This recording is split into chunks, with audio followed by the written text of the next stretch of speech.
তাফসীর মাহফিল CHP। গত জুন মাসে ইস্ট লন্ডন মসজিদ ওপেন হলো। ইস্ট লন্ডন মসজিদ গোটা ইউরোপের মধ্যে সর্বশ্রেষ্ঠ মসজিদ, সুবহানাল্লাহ বলেন। ইংল্যান্ডের টাকায় 9.35 মিলিয়ন পাউন্ড লেগেছে। তার মানে হলো বাংলাদেশি টাকায় প্রায় 100 কোটি টাকা একটা মসজিদ।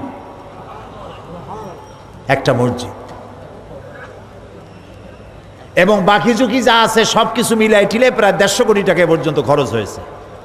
150 কোটি টাকা একটা মসজিদ বানানো হয়েছে। মাল্টিপারপাস ইউজ হয় এটা। শুধু মসজিদ নয়, মসজিদ তৎসংলগ্ন মাদ্রাসা, মহিলাদের জন্য, পুরুষদের জন্য। অমুসলিমরা যেন নামাজ কেমনে পড়ে তা যেন দেখতে পারে, আলাদা রুম আছে। নামাজের দৃশ্য দেখে কাফের মুসলমান হয়ে যাচ্ছে। কেমনে ঠেকাবি?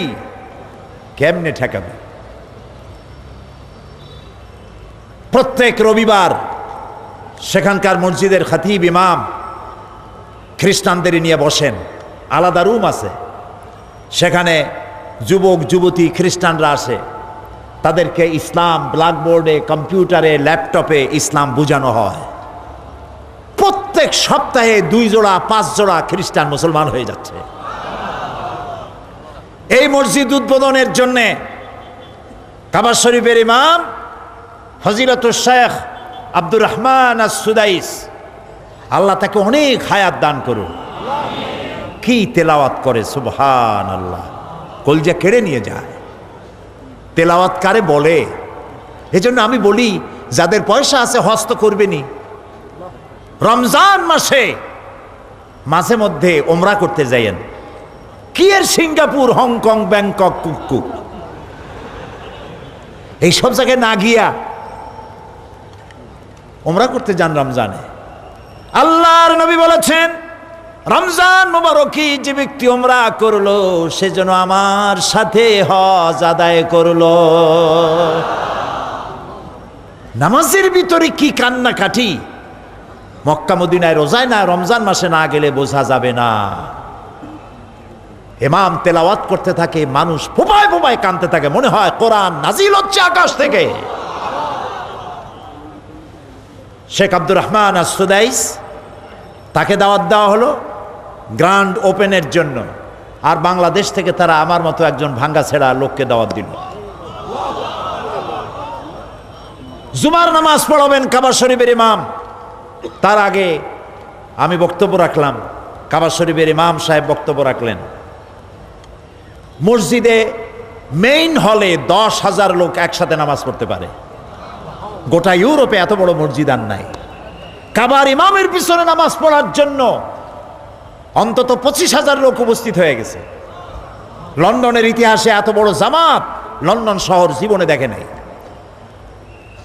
হোয়াইট চ্যাপেল রোড, ফিলগেট স্ট্রিট, এগুলি সব বোঝাই হয়ে গেছে। লিংক রোড, হাইওয়ে সব ভর্তি।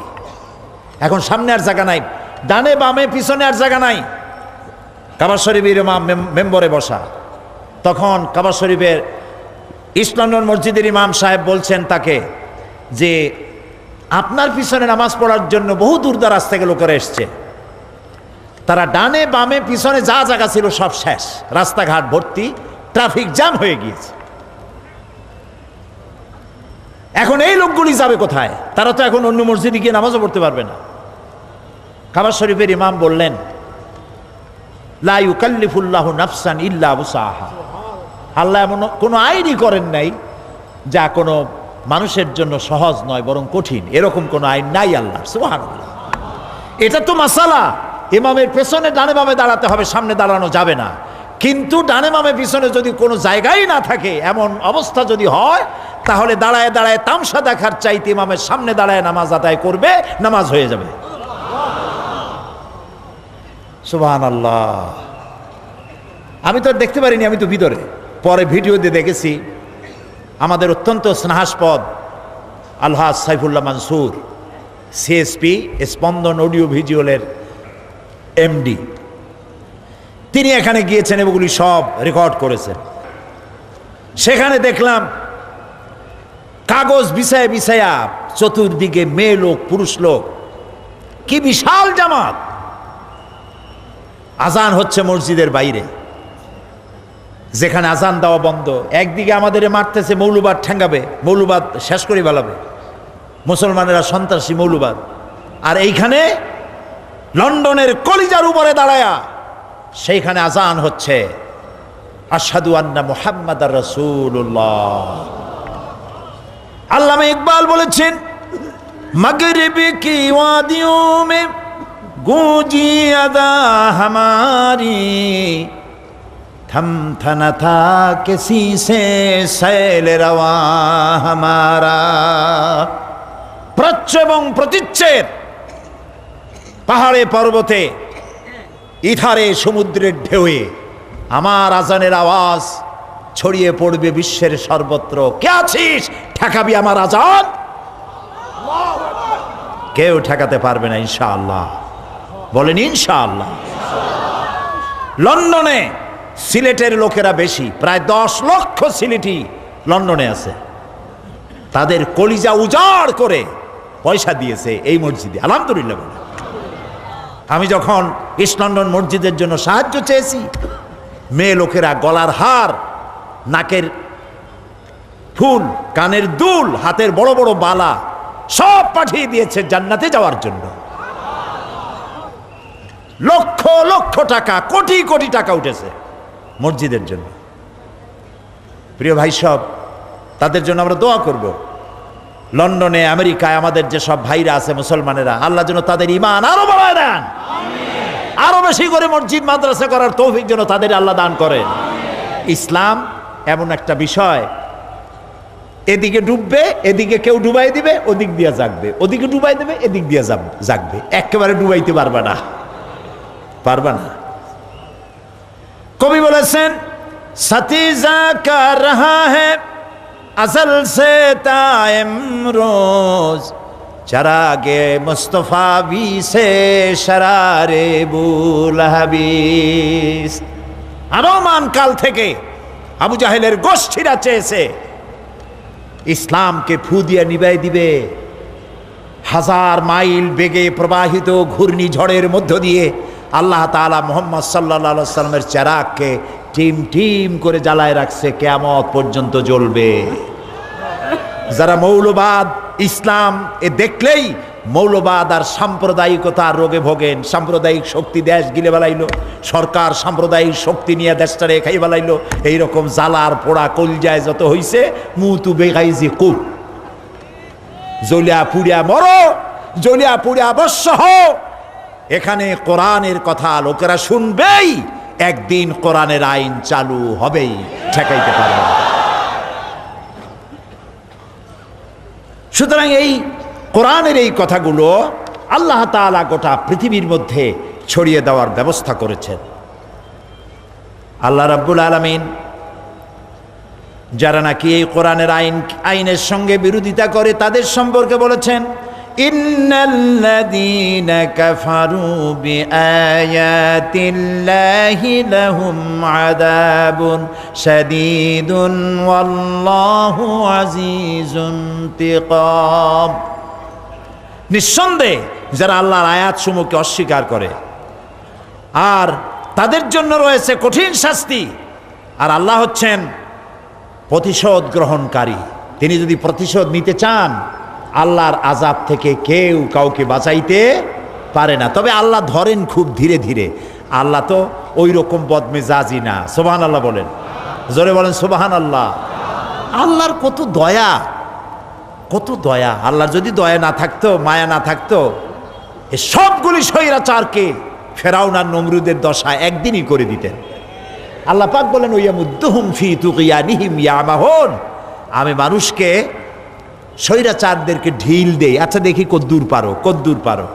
তারপরে যখন জন্মের গেলা গেলে, ইন্না বাতশা রাব্বিকা লাশাদীদ, আল্লাহ তাআলা বলেন, তোমার রব যখন ধরেন, তার ধরাটা সিরিয়াস হয়, কেউ ছাড়াইতে পারে না।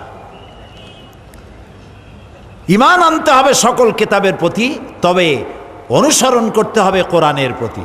আমরা জাবুর মানি, ইনজিল মানি, তওরাত মানি, সবটা মানি, কিন্তু কোরআন আসার পরে এগুলি সব রদ হয়ে গিয়েছে।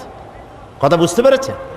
এই জন্য কোরআন মানতে হবে, অন্যগুলিকে মানি, কিন্তু তার কোনো আইন আমরা ফলো করব না। আল্লাহ ওগুলো রদ করে দিয়েছেন, চালু করেছেন কোরআন শরীফ। আমাদের দেশে একটি দল আছে যারা কোরআন নিজেদের জনসভাগুলিতে ধর্মগ্রন্থ পাঠ করে, কোরআন শরীফ এর কথা বলে না, ধর্মীয় গ্রন্থ পাঠ করা হবে। তো কোরআন পড়লো, তারপরে গীতা পড়ে, এরপরে বাইবেল পড়ে, এরপরে ত্রিপিটক পড়ে। আপনারা কি দেখছেন কোথাও এরকম?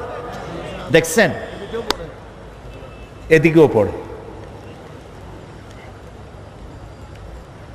এগুলি মারাত্মক ভাবে মুনাফিকি। মুসলমান নাম ধারণ করে এর থেকে মুনাফিকি আর কিছু হতে পারে না। আমরা ত্রিপিটক, বেদ, বাইবেল সবটাকে সম্মান করি, কিন্তু যে মঞ্চে কোরআন পড়া হবে সেই মঞ্চে কোনো মুসলমানের সামনে এগুলি পড়া হতে পারে না। দলিল কি? দলিল হচ্ছে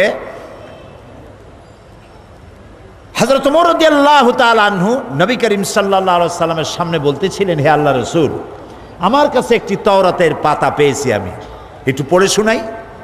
তিনি অনুমতি না নিয়েই পড়া শুরু করলেন। ইতিমধ্যে হযরত আবু বকর রাদিয়াল্লাহু তাআলা আনহু এসে হাজির হয়েছেন। বললেন, ওমর, এর থেকে তুমি যদি মরে যেতে, ওমর, এর থেকে তুমি যদি মরে যেতে। হযরত ওমর চিন্তা করলেন যে আবু বকর আমার মরতে কয় কেন? তিনি চোখ তুলে তাকায়েছেন, তাকায় দেখেন নবী করিম সাল্লাল্লাহু আলাইহি সাল্লামের চেহারা গোস্বায় লাল হয়ে গিয়েছে। হযরত ওমর বলছেন, ইয়া রাসূলুল্লাহ, আমার অন্যায় ক্ষমা করুন, আমি বুঝতে পারিনি, আমার মা বাপের জীবন আপনার কদম মোবারকে উৎসর্গ হোক। হে রাসূল, আমি বুঝতে পারি নাই আমার কি বেয়াদবি হয়েছে। নবীজি বললেন, ওমর, তুমি যার উপরে নাজিল করা কিতাব আমারে পড়ে শোনাচ্ছ, তাওরাত, সেই মূসা আলাইহিস সালাম যদি আজকে বেঁচে থাকতেন, আমার উম্মতের মধ্যে শামিল হওয়া তার জন্য ফরজ হয়ে যেত। কত বড় কথা! সুতরাং সামান্য অমুসলিমদের ভোট পাওয়ার লোভে আল্লাহর কোরআনকে অবমাননা করে যারা, তাদের সম্পর্কে জাতিকে সতর্ক হতে হবে।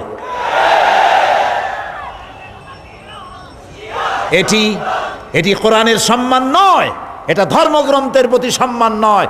যে মঞ্চে কোরআন পড়া হয় সেই মঞ্চে মুসলমানের দেশে, মুসলমানের সমাবেশে অন্য কোনো ধর্মগ্রন্থ পাঠ হতে পারে না। আমরা সবগুলি ধর্মের সম্মান করি, তাদের কিতাবেরও সম্মান করি, কিন্তু আমাদের কিতাবে যা লেখা আছে, যা বলা আছে, আমরা তার বাইরে যেতে পারি না। আল্লাহ তাআলা বলছেন,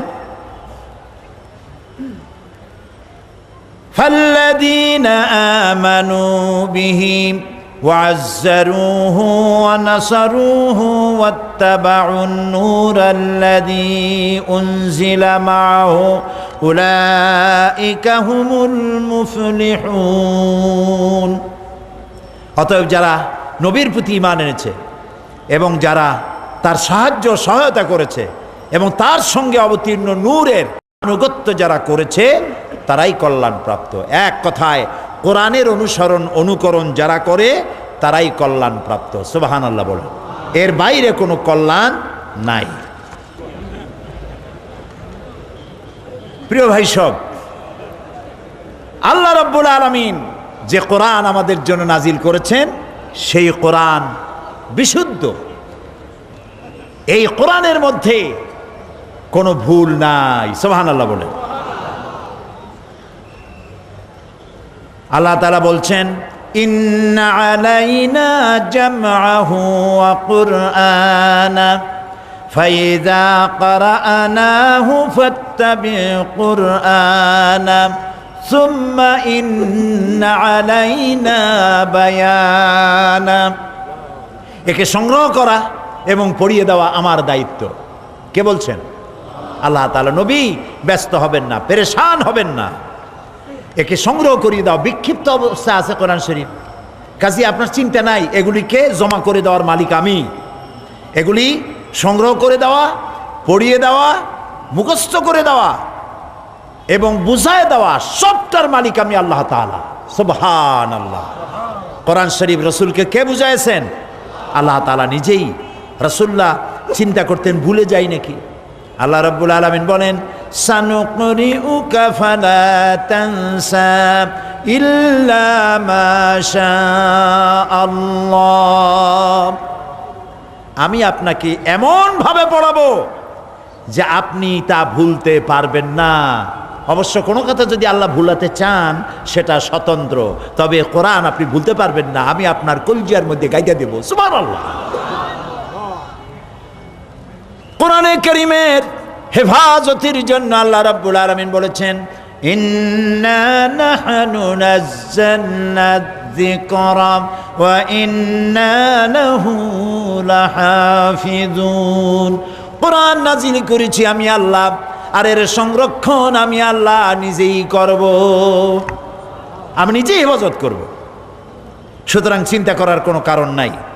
কোরআনে কারীম এটি বিশুদ্ধ, এর উপর থেকে, নিচের থেকে, ডাইনের থেকে, বামের থেকে শয়তানের প্রবেশের কোনো অধিকার নাই। এমনকি কোরআনের ভিতরে নবীজি নিজে বানায়ও কোনো কথা ঢুকান নাই। আল্লাহ রাব্বুল আলামিন গ্যারান্টি দিচ্ছেন, ওয়ালাউ তাকাওয়ালা আলাইনা বা'দাল আকাওয়িল লাখাযনা মিনহু বিল ইয়ামিন সুম্মা লাকাতা'না মিনহুল ওয়াতিন। রাসূল যদি এই গ্রন্থটি নিজে বানিয়ে আমার নামে চালিয়ে দিতেন, কে বলতেছেন? রাসূল যদি নিজের থেকে বানাইয়া কোনো কথা কোরআনের মধ্যে ঢুকাই দিতেন, আমি তার ডান হাতকে চেপে ধরতাম আর তার কণ্ঠনালীকে আল্লাহ, আমি আল্লাহ কেটে ফেলে দিতাম। সুবহানাল্লাহ। কোরআনে যা আছে সব কথা আল্লাহ, এর মধ্যে একটি শব্দ, একটি অক্ষরও কারো তৈরি করা নয়, আজও নাই, কিয়ামত পর্যন্ত কেউ ঢুকাইতে পারবে না।